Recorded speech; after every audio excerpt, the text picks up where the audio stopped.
Good morning बच्चों। ये कक्षा 5th के लिए है।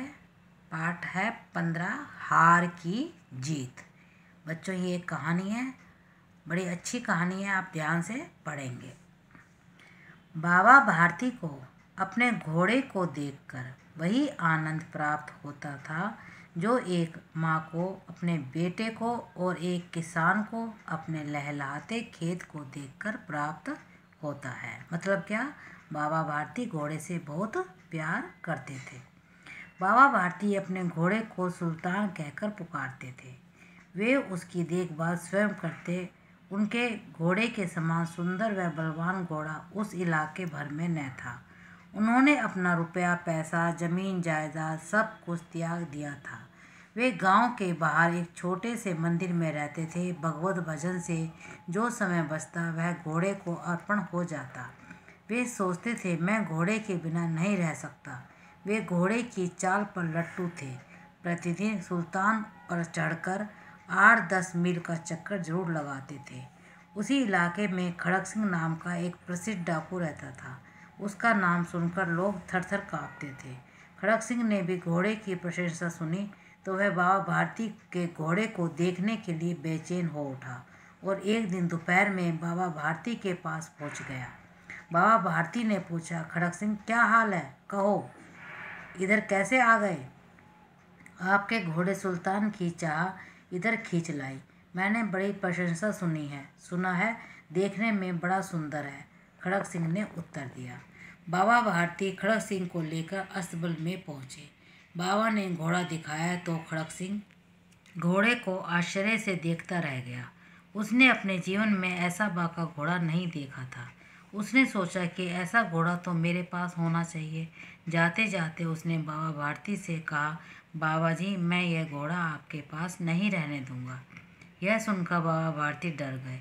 उन्हें रात में नींद नहीं आती थी। वह रात दिन अस्तबल की रखवाली करने लगे। कई मास बीतने के बाद भी जब खड़क सिंह नहीं आया तो बाबा भारती निश्चिंत हो गए। एक दिन की बात है, बाबा भारती संध्या के समय घोड़े पर सवार होकर घूमने जा रहे थे। तभी उनके कानों में आवाज़ पड़ी, ओ बाबा, इस कंगले की बात सुनते जाना। बाबा भारती ने मुड़कर देखा। एक अपाहिज वृक्ष की छाया में पड़ा करहा रहा था। वह उसके पास पहुँचे और बोले, क्यों, तुम्हें क्या कष्ट है? अपाहिज बोला, बाबा, मैं दुखिया हूँ, मुझ पर दया करो। राम वाला यहाँ से 3 मील दूर है, मुझे वहीं पर जाना है। घोड़े पर चढ़ा लो, परमात्मा भला करेगा। वहाँ तुम्हारा कौन है? दुर्गा दत्त वैद्य का नाम तो आपने सुना होगा, मैं उनका सौतेला भाई हूँ, अपाहिज बोला। बाबा भारती ने घोड़े से उतरकर अपाहिज को घोड़े पर बिठा लिया और स्वयं उसकी लगाम पकड़कर धीरे धीरे चलने लगे। अचानक बाबा भारती के हाथ से लगाम छूट गई और उन्होंने देखा कि अपाहिज घोड़े को दौड़ाए लिए जा रहा है। उनके मुख से भय, आश्चर्य और निराशा मिश्रित चीख निकल गई। वह अपाहिज डाकू खड़क सिंह था।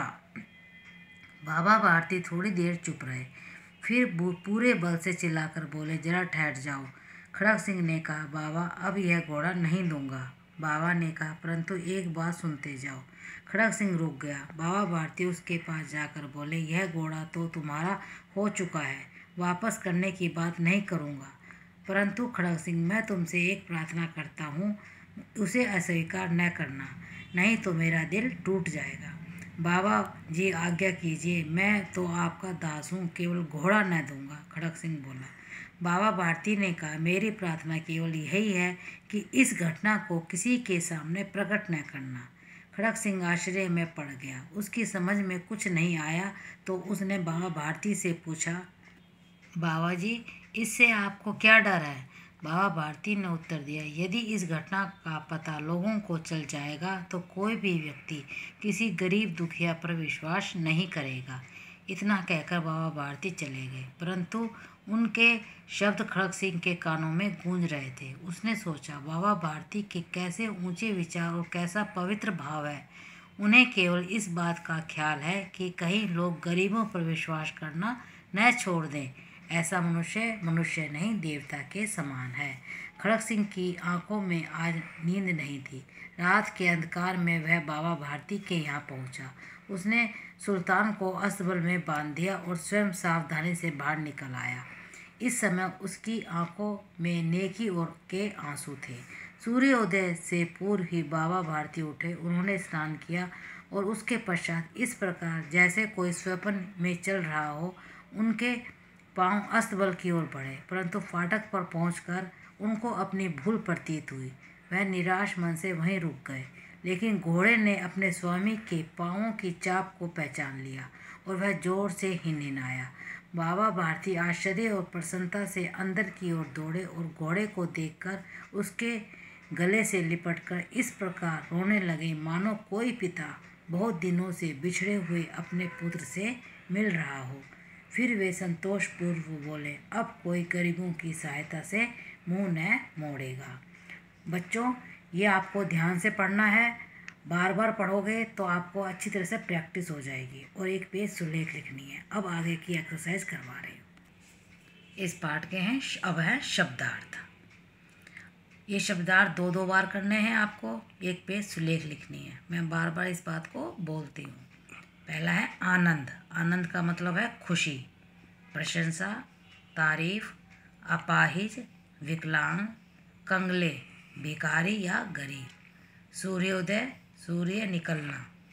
भगवत भजन, भगवान की पूजा। अस्तबल, घोड़ों को बांधने का स्थान। अर्पण, भेंट छोड़ देना। लट्टू होना, मोहित होना। आश्चर्य, हैरानी। विश्वास, भरोसा। प्रतीत, महसूस। निश्चिंत, बेफिक्र। अब आगे की एक्सरसाइज कल करवाएंगे। धन्यवाद।